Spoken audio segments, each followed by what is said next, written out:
Սիրելի հայրենակիցներ, հավանաբար նկատած կլինեք ջրի շշերի, տարբեր գինիների, կոնյակների շշերի վրա նման դրոշմապիտակ կա, QR կոդեր։ Ժամանակին QR կոդերը տնտեսվարողները գնում էին պետությունից։ 2020 թվականի պատերազմից 3 օր անց Նիկոլ Փաշինյանի որոշմամբ ստեղծվում է մի հանձնաժողով, որը հետագայում պատերազմից բառացիորեն մի քանի հետո մենաշնորհով տրամադրում է այս QR կոդերի տրամադրումը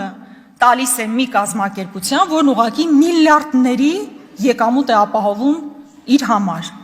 Այսինքն մեր տնտեսվարողները միլիարդներ են մուծում մի կազմակերպության, որն ունի մենաշնորհ, ու 5 տարի այդ մենաշնորհը ուղղակի գոյություն ունի։ Ընդ որում այդ կազմակերպության ղեկավարը մարդ է,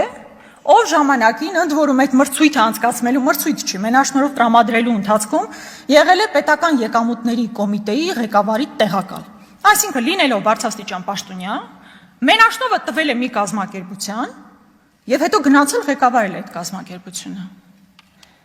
Կոռուպցիոն դեպք է ստեղ, որևէ ծրագիր չեք տեսնում։